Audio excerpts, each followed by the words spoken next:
On vous souhaite la bienvenue à ériclateau.com. Dans quelques instants, on vous parle d'un projet de murale urbaine par le parrainage civique du Haut-Richelieu. On reçoit sa directrice générale, Jocelyne Fredette. Mais d'abord, parlons de la réorganisation administrative de l'abolition du poste de direction générale à la Société Saint-Vincent-de-Paul de Saint-Jean.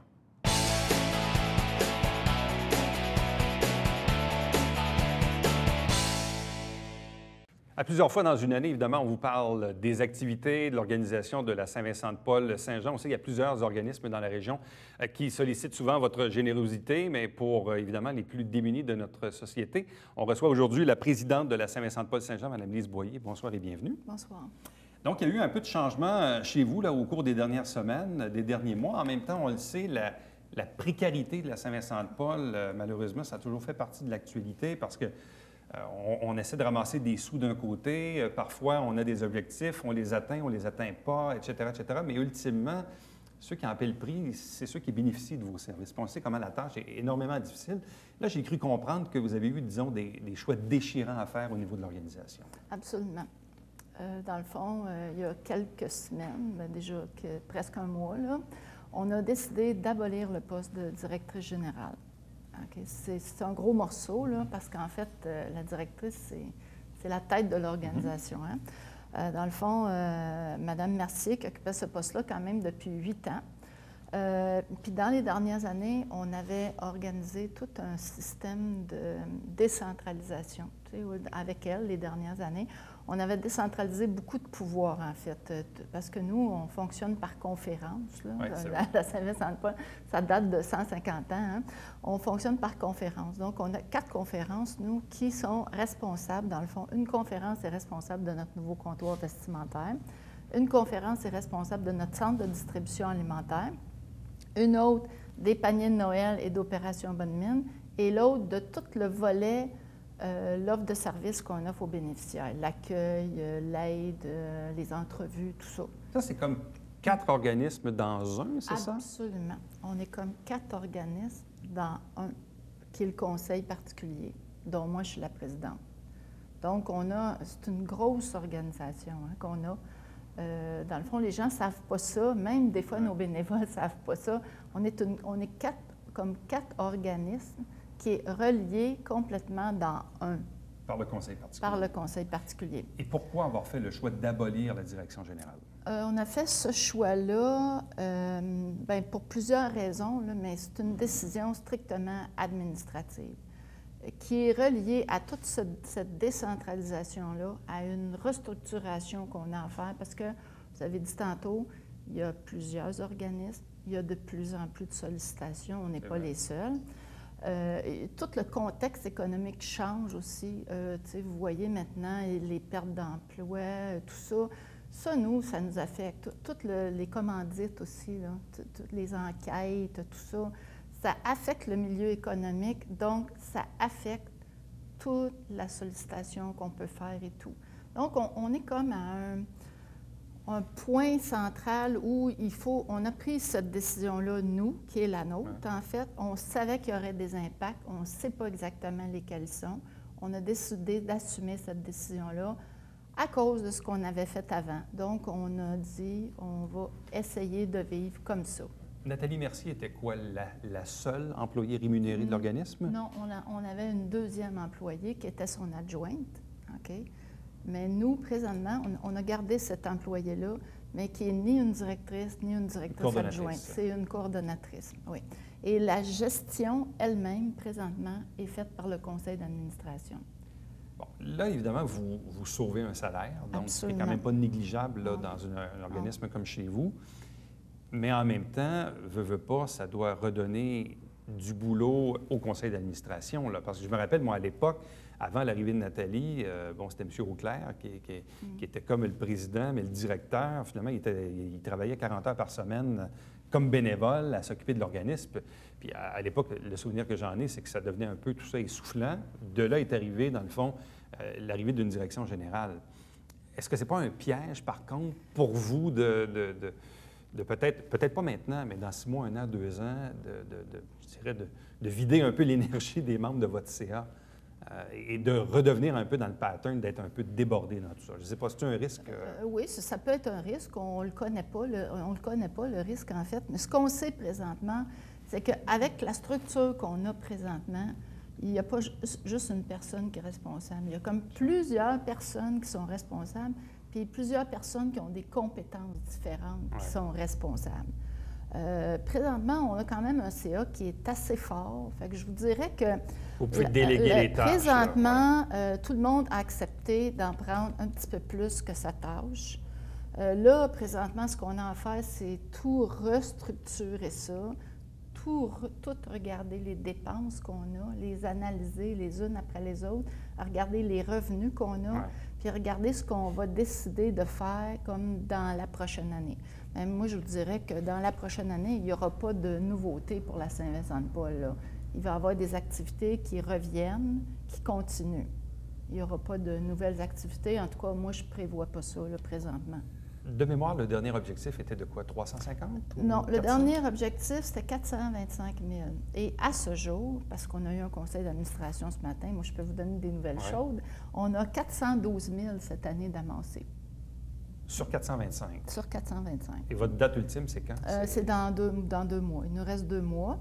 Je vous dirais qu'à ce moment-ci, on n'est pas très inquiet. On n'est même pas du tout inquiet, en fait, parce qu'on prévoit finir en équilibre budgétaire. Nous, on prévoit cette année... Parce que vous avez déjà connu des déficits dans le passé. Oui, c'est ça. Puis l'année d'avant, il y a 2 ans, on a connu un déficit. Et l'an passé, on avait un surplus. On s'est servi de ce surplus-là pour partir un comptoir vestimentaire qui, d'ailleurs, fait ses frais au bout de même pas 1 an. On fait nos frais présentement. Est-ce que c'était dans les prévisions? Non, ça? Non. Dans nos prévisions, on prévoyait mettre de l'argent dans le comptoir vestimentaire dans la première. Bien, c'est-à-dire qu'on avait mis un budget pour ça. Mais ultimement, il va vous rapporter des sous. Là. Ultimement, il va rapporter des sous. Espérons dans la prochaine année qu'il va commencer à rapporter des sous. Fait que ça va nous faire un revenu qu'on n'a pas maintenant. Qui serait un nouveau revenu. Absolument. Bon. Là, parmi vos activités, j'ai cru voir en cours d'été que M. Pinard laissait tomber donc l'organisation du tournoi de golf, qui était quand même un gros morceau de vos activités. C'était quoi? C'est 70 000 à peu près?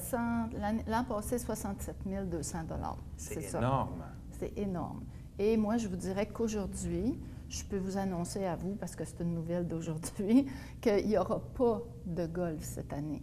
Il n'y aura pas de tournoi de golf? Il n'y en aura pas. Non, il n'y en aura pas. Juste à cause de plusieurs choses, parce qu'on sait qu'il y a beaucoup de tournois qui ont beaucoup de difficultés. Là. Tu sais, quand on parle aux gens qui organisent des tournois présentement, c'est pas facile. Ensuite de ça, nous, présentement, on n'est pas équipés pour faire un tournoi parce que là, je vous ai dit, tout le monde a pris des responsabilités en plus. Donc, à un moment donné, il faut que ces gens-là soient capables de respirer. Mais là, avez-vous un manque à gagner à ce moment-là pour la prochaine année? Disons qu'on a des nouvelles avenues. On a fait des démarches présentement. On a fait des demandes. On attend des réponses, nous, présentement. Moi, aujourd'hui, je ne peux pas vous dire d'autre chose que ça. Je peux vous dire que moi, dans les dernières semaines, j'ai fait des démarches et j'attends des choses. S'il y a des choses nouvelles, on pourra les annoncer plus tard. Qui, ultimement, pourraient combler... Qui pourraient nous aider à être un petit peu plus... à respirer plus facilement, disons, pour... Parce que là, sinon, dans les principales entrées de fonds, il y a quoi? Bon, il y a la guignolée, parce qu'il y a une portion nourriture, mais il y a une portion argent. Oui, la guignolée, pour nous, c'est pas une grosse portion argent, malheureusement. Là, il y a c'est quoi, c'est 20 000, je pense? 25 000 l'an passé, mais on dépense cet argent-là pour acheter de la nourriture pour les paniers de Noël, OK? Ce qui est une grosse partie c'est notre sollicitation postale. Les gens sont très généreux avec nous. Ça, vous le faites 2 fois par année? On le fait 2 fois par année. Ça marche? Et l'an passé, on a ramassé jusqu'à ce jour presque 170 000 comme ça. C'est un bon morceau. OK, oui, c'est ça. Parce que sinon, dans les autres activités... On a notre festin de fruits de mer qui rapporte quand même, oui, qui va rester. Donc, on va miser là-dessus aussi quand même cette année pas mal, là. C'est ça. Sollicitation postale. Il y a notre Club des 100 aussi qui demeure. Et qui est encore, il nous reste encore 1 an et après, on va devoir, c'était comme pour 5 ans, ça. Le Club des 100, c'est quoi en réalité? C'est 100 personnes dans la communauté? 100 hommes d'affaires ou 100 personnes qui acceptent de donner 500 $ par année pendant 5 ans à la Société Saint-Vincent-de-Paul. C'est un engagement. Oui, c'est un engagement. Exactement. Bon. Et là, comment roule, les Anglais appellent ça le day-to-day, le quotidien, en l'absence d'une direction générale? Maintenant, ça se passe comment, là, à votre centre de service ici? À notre centre de service, maintenant, on a un bureau de direction où il y a une personne du conseil qui est presque là, bien, pas toujours, mais disons pour l'instant, presque toujours, OK? Ensuite de ça, il y a notre coordonnatrice qui gère le quotidien, qui est la présence quotidienne. Parce que les bénévoles, il faut les gérer aussi. Oui, mais les bénévoles sont gérés par des bénévoles, par les personnes dont je vous ai parlé tantôt. Les bénévoles sont gérés par ça. Ce qu'il faut assurer, c'est un petit peu plus haut que ça. C'est la coordination, puis ensuite de ça, il y a la gestion, puis il y a la vision. On a aussi mis en place un comité exécutif. Nous, on n'avait plus de comité exécutif pour prendre des décisions importantes. On n'en avait plus. Mais maintenant, on l'a remis. Donc, 5 personnes du conseil d'administration, une décision à prendre. 3 personnes peuvent prendre une décision urgente. Bon, ça, c'est de l'organisation. Si on revient aux citoyens en tant que tels et à cette prise en charge d'une communauté à l'égard de ses plus démunis, quel est le message que vous lancez à la population? Parce que j'ai l'impression que, moi, ça fait 25 ans que je parle de Saint-Vincent-de-Paul dans nos différentes entrevues, puis l'impression qu'il faut toujours ramener le message. Je sais que les gens sont grandement sollicités, mais pourtant, c'est un organisme hyper important dans la communauté, et pourtant, c'est un organisme qui a toujours de la difficulté un peu qui rame fort, disons. Il rame fort parce que la principale raison pourquoi on rame si fort, c'est qu'on n'a aucune subvention, aucune autre subvention, parce qu'on est un organisme religieux, qui défend des valeurs religieuses depuis 150 ans, en fait. Vous n'avez pas de subvention, mais en même temps... On a un peu d'aide de la Ville. La Ville nous aide un peu. Comme quelqu'un m'avait déjà dit un jour, aider les plus démunis, c'est pas comme aider des petits-enfants malades ou le cancer. Bon, c'est pas que c'est péjoratif, mais on dirait que les gens, parfois... C'est pas une cause très glamour, entre parenthèses. Mais les gens, si on comprenait bien que, dans le fond, la nourriture, là, c'est la base de la vie. Hein? Il y a la pyramide de Maslow des besoins, là. La nourriture, c'est presque le premier palier en bas qui assure la sécurité des individus pour qu'ils soient capables de vivre dans la vie. Donc, si on donne de la nourriture, on prévoit de la mortalité, on prévoit de la maladie, on prévoit de l'absence à l'école, on prévoit de la criminalité aussi, ce qui n'est pas négligeable parce que dans un milieu comme le nôtre, quand on dit qu'on aide 3000 personnes à se nourrir, si on dit que ces gens-là n'ont plus de nourriture, moi, je vous dis qu'il y a une paix sociale qui est là aujourd'hui, puis qu'on n'aurait pas. Ce qu'il y a aussi aujourd'hui qui est important de comprendre, c'est que nous, on récupère présentement à Saint-Jean presque 350 000 $ de nourriture qui va périr juste dans Saint-Jean. Là. Les épiciers locaux, les pharmaciens locaux, on récupère 350 000 $ de bouffe qui, autrement, on parlait de bacs verts juste avant moi, là, mais autrement, ça irait d'un bac vert puis d'un poubelle. Ça va direct d'un poubelle, hein? C'est direct des poubelles. Donc, toute cette nourriture-là, mais qu'il faut qu'il soit triée, mais redonnée, et Moisson Rive-Sud nous en donne plus que ça encore. Puis nous, on achète 200 000 $ au moins de nourriture. Donc, c'est quasiment pas loin d'1 million en nourriture. On donne, je vous dirais que cette année, on va donner plus qu'1 million plus qu'1 million de dollars en valeur de nourriture. En valeur de nourriture par pour vos année. 3000 usagers. Oui, là. oui. On donne 1000 paniers de Noël. On a aidé 170 enfants présentement à rentrer à l'école. 170 enfants, c'est énorme, là, qui ont eu des sacs d'école, des bons d'achat, mais nous, on donne en plus un bon pour l'école. On donne un bon de 50 $, puis on a donné des bons d'achat pour que les enfants puissent avoir des vêtements. Puis en plus, on a donné des bons à notre comptoir vestimentaire pour que les gens puissent aller acheter. Ce que je voudrais vous dire aussi, c'est que présentement, on va être présent au centre d'achat dans 2 semaines, dans le cadre de la semaine provinciale de la Saint-Vincent-de-Paul.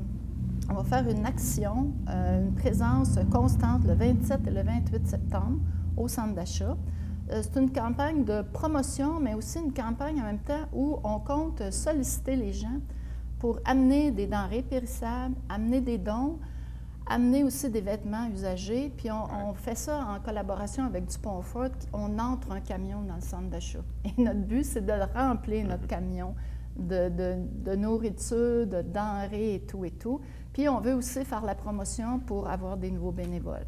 parce que vous savez que les bénévoles, c'est une denrée rare, ça aussi. C'est une denrée rare, mais dans le fond, on veut que les gens comprennent que les gens qui ont des talents particuliers, puis qui ont le goût d'investir dans ça, on peut investir 3 heures par semaine, on peut en investir 30, mais on a une cause, on a des valeurs, puis on a toute une équipe, puis c'est comme une grande famille chez nous, en fait, je vous dirais. Madame Boyer, merci beaucoup. Meilleure des chances dans ce mandat, disons, plus élargi pour vous-même et pour vos collègues du conseil d'administration, donc avec cette réorganisation pour la Saint-Vincent-de-Paul-Saint-Jean. Merci beaucoup. Merci beaucoup. Restez avec nous, on vous revient dans quelques instants.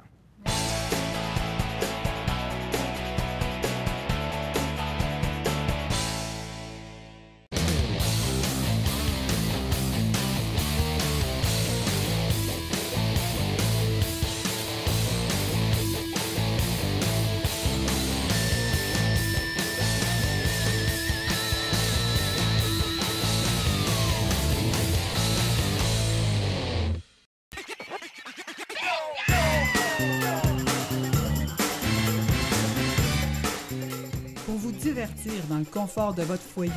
Télébingo, TVHR, tous les dimanches matins, 9h30, avec votre meneur de jeu, Alain Rameau. C'est un rendez-vous.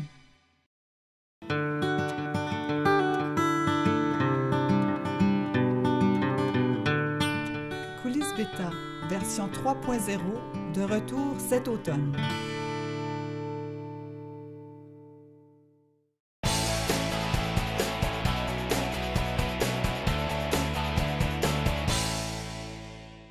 L'organisme Parrainage civique du Haut-Richelieu nous présente un projet. C'est une murale urbaine participative. Avec nous pour en parler, la directrice générale Jocelyne Fredette. Bonsoir et bienvenue. Bonsoir.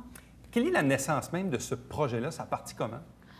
C'est parti d'un concours, puis on pouvait soumettre des projets à un tripartite du ministère de la Culture et des Communications, la Ville de Saint-Jean-Richelieu et la MRC. Et on a soumis un projet qui était celui de réaliser une murale urbaine participative dans le cadre de notre 30e anniversaire. Alors, on a élaboré là, une soumission, des frais et tout, et puis c'était accepté. Alors, on a reçu là, une subvention. Bon, à quel endroit est-elle, cette murale-là? Le côté de l'immeuble 183, Champlain, juste ici au centre-ville. 183 rue Champlain. Oui. Bon, et d'ailleurs, on va la présenter à l'écran. Peut-être nous la détailler un peu. Qu'est-ce que c'est? Qu'est-ce que ça représente, en fait? Bien, justement, c'est des jeunes du Carrefour Jeunesse Emploi. Les 3 personnes qui sont sur la murale ont participé à l'élaboration du croquis avec l'artiste Sophie Stella Boivin. Et les 3 jeunes sont, attendez, là, j'ai les 3 noms ici, David Belair, Samuel Landry et Mélanie Bellil, qui ont participé à un concours.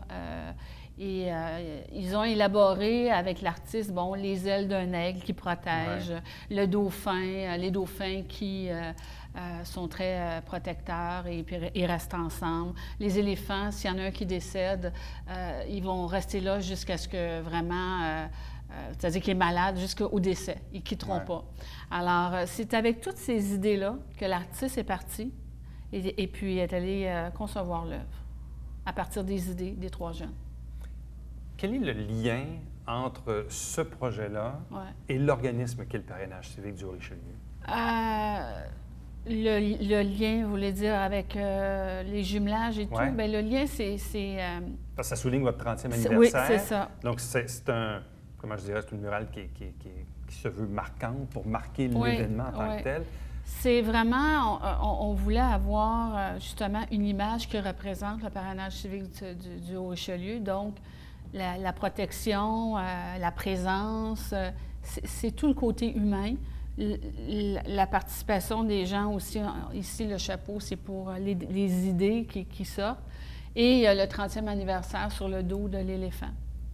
Alors, puis le plus beau du projet, c'est qu'on l'a élargi. On a voulu un projet de société de la communauté. Alors, on a fait participer les jeunes, justement, puis on a fait participer les gens de Saint-Jean, d'Héberville et tout, étaient invités à venir peindre l'œuvre. Alors ça, c'était publié dans les journaux et tout. Il y a des gens qui sont venus peindre l'œuvre. Ça s'est fait en cours d'été? Oui. Puis on a eu... C'était la seule semaine où il y a eu les belles journées consécutives. Alors, le projet s'est terminé.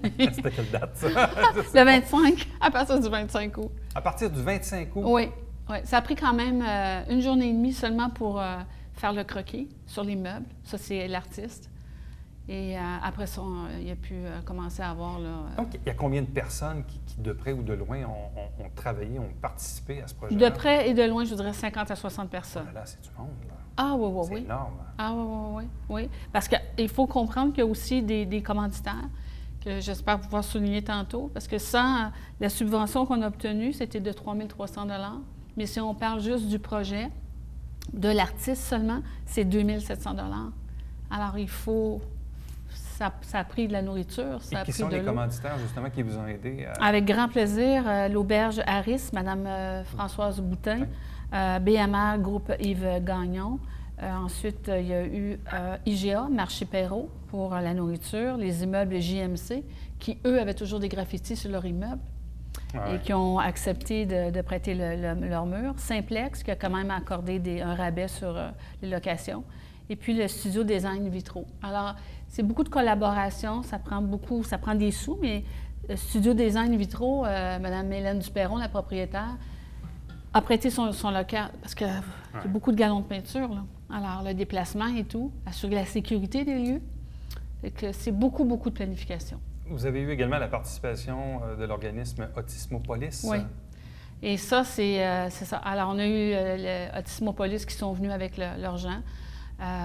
Sont venus une journée peindre, pas une journée complète, là, mais sont venus peindre avec... Et c'était le but. Moi, j'étais cognée à la porte de la Maison des Jeunes, mais c'était fermé, hein, c'était l'été, parce qu'on savait plus ou moins à quelle date ça pouvait démarrer, parce qu'on disait le 25, mais s'il ne fait pas beau, ça ne pouvait pas démarrer. Et là, dans votre brochette de bénévoles, vous avez eu quoi? Des parrains, des marraines, des filleuls qui ont participé au projet? Ah oui, vraiment. Vraiment, oui. Des parrains, des marraines, des filleuls qui, le sourire jusque-là. Il y en a certains qui avaient peur, parce que ça avait quand même, avec le sol, c'était aux 4 niveaux. Là. En même temps, ça leur donne aussi un souvenir, parce que quand ils vont repasser là, ils vont se dire, il y a un peu de moi là-dedans. Là. Oui. Puis même les photos, on l'a mis sur Facebook. Et même les citoyens passaient et disaient, mais ça rehausse le secteur. C'est quelque chose aussi qui implique les jeunes. Moi, j'ai aimé voir les jeunes là. On en a en DI, des gens de notre clientèle qui sont jeunes, qui arrivent jeunes. Quand c'est des déficiences légères, ils se sentent moins concernés, ils ne veulent pas trop se faire identifier.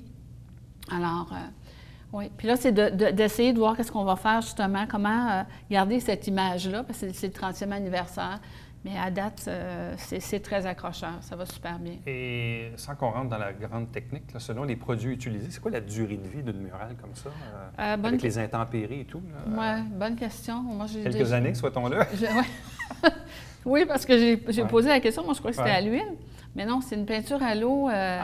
Oui, à l'eau, mais je ne sais pas trop. Le matériel, c'est ça. On m'a dit qu'il y avait quelque chose de... Je ne pourrais pas vous aider dans la réponse non plus. Moi non plus. Mais j'espère que oui, ça va durer longtemps, parce que c'est un projet... Bon, rappelons quand même la mission de base du parrainage civique du Richelieu. Ça fait 30 ans que vous existez. Puis peut-être pour rappeler à la mémoire des gens, quand vous ouvrez le journal, puis vous voyez des photos, puis là, ça dit, je ne sais pas moi, Patrick se cherche un parrain, se cherche une marraine.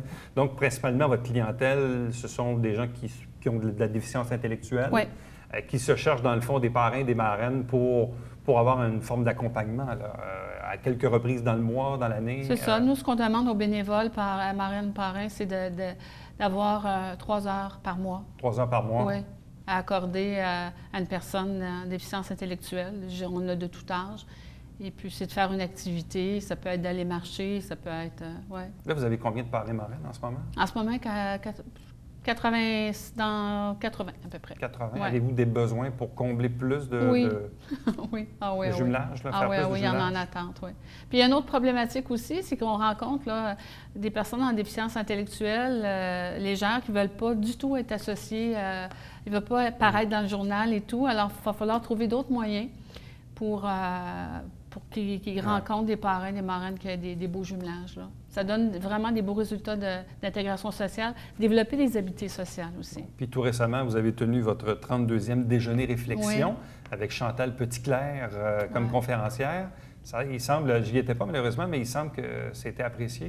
Très. Un témoignage. Premièrement, c'est une personne qui dégage beaucoup, qui a un côté humain très fort, mais qui est aussi très dynamique, hein?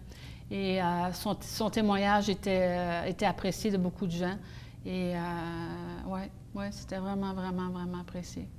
Donc, les 30 ans du parrainage civique du Haut-Richelieu. Donc, vous êtes encore dans l'année de l'anniversaire ou ça achève? Oui, ça achève bientôt. Ça achève bientôt. Donc, et pour souligner ce 30e, donc, je vous invite à passer au 183 de la rue Champlain, 183 de la rue Champlain, pour cette murale urbaine participative. Donc, un projet dessiné donc par les 3 jeunes, plus l'artiste, une 50-60 bénévoles à peu près qui ont travaillé là-dessus vers la fin de l'été. Donc, aller faire un tour pour pouvoir apprécier le travail, bien sûr.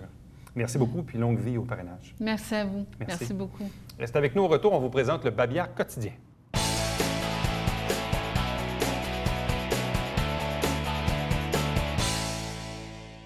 Petit complément d'information à l'entrevue précédente avec Mme Fredette. Donc ici, parmi les commanditaires qui ont aidé au support de ce projet de murale urbaine participative, il y a également la contribution du député de Saint-Jean à l'Assemblée nationale, Dave Turcotte. Parlons des Journées de la culture parce que c'est en fin de semaine, 26, 27, 28 septembre. Il y a plusieurs organismes dans la région qui tiennent des événements. Pour avoir le portrait, vous pouvez vous fier évidemment dans les journaux locaux, notamment dans le Canada français, le Richelieu. Mais regardez également sur maculture.ca, qui regroupe tous les organismes voués à la culture dans la région. À chaque semaine, on vous présente un résumé des travaux du Conseil de ville. L'émission s'appelle Saint-Jean-sur-Richelieu. Vous avez la grille horaire à l'écran. Elle se retrouve également sur notre site Internet. Télébingo, 3 500 $ en prix à chaque semaine. On va monter la cagnotte à 4 000 pour la 100e émission du Télébingo le dimanche 5 octobre. C'est bien sûr tous les dimanches matins, donc 9h30 en direct au câble 9 pour obtenir la liste des dépositaires de cartes. Allez sur notre site Internet ou vous téléphonez ici même. Voici les coordonnées de la télévision du Richelieu pour me joindre directement par courriel. Éric Latour en un mot à commercial-tvhr9.com. On vous invite également à nous suivre sur Facebook et sur Twitter et à visiter notre site Internet et à revoir nos entrevues. Format YouTube, donc disponible si vous avez des appareils Apple, iPhone ou encore des iPads. On est là demain. Bye-bye.